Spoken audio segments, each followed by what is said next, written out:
हम कई बार ये दृष्टांत सुना चुके हैं। एक सोझा जी नाम के गृहस्थ थे, उनका चरित्र है भक्तमाल जी में। वो महाभागवत थे।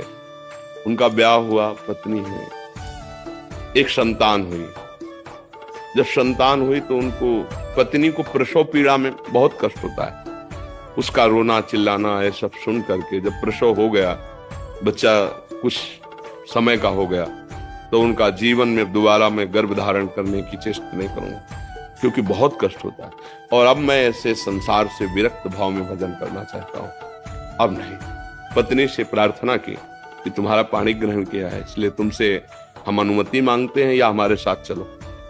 अगर आप, तो घर में सब सुख सामग्री है, बच्चा है, आप पालन पोषण करो, पर मैं विरक्त होकर आज से भगवान का भजन करूंगा।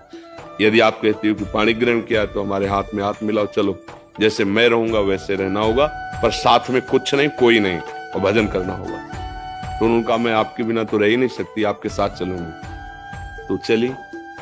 जब गांव के बाहर निकली, जंगल में पहुंची तो देखा थोड़ा धीमी चाल है, तो उनका जल्दी से आओ ना, तो देखा गोद में बच्चा है। तो पलट उनका कहा था कि हमारे साथ अन्य कोई नहीं चलेगा, सिर्फ आपकी अनुमति है, आप बच्चा ले। बोले नवजात शिशु, इसको कहाँ छोड़े, इसको कौन पालन पोषण करेगा? तो उन्होंने कहा सब जीव जंतुओं का पालन पोषण करता है, वही भगवान करेगा। या तो वापस हो जाओ या बच्चा यहीं छोड़ दो। वो कैसे छोड़, उनका भगवान का भरोसा, छोड़ यहीं बच्चा या वापस जा। वो महाभागवत थे, पर पत्नी अपने पति को भगवान मानती थी, छोड़ दिया बच्चा वहां। 12 वर्ष तक भजन साधन, एकांत तीर्थों में भ्रमण। जब उन्होंने अपनी पत्नी की तरफ देखा तो उसको एकांत में बार बार क्या हुआ होगा मेरे बच्चे का।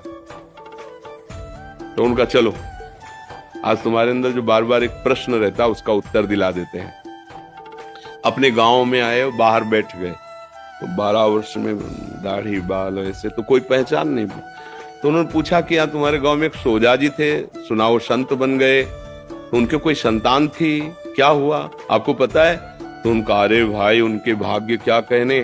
सोझा जी को जब जाते हुए सुना तो यहाँ का जो राजा था वो बड़ी श्रद्धा रखता था, तो उसने घुड़सवार दौड़ाए। सोझा जी तो मिले नहीं, लेकिन उनका लड़का मिल गया जंगल में, उसको उन्होंने रख लिया। उनके कोई लड़का नहीं था, तो अब युवराज पद पर वो है।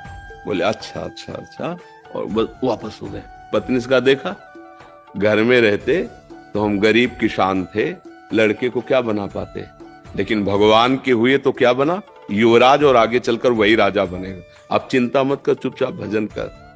ना कोई जंगली पशु पक्षी खा पाया बच्चे को, ना कोई हानि पहुंची, और अरे सर्वरक्षक भगवान, भरोसा भगवान का।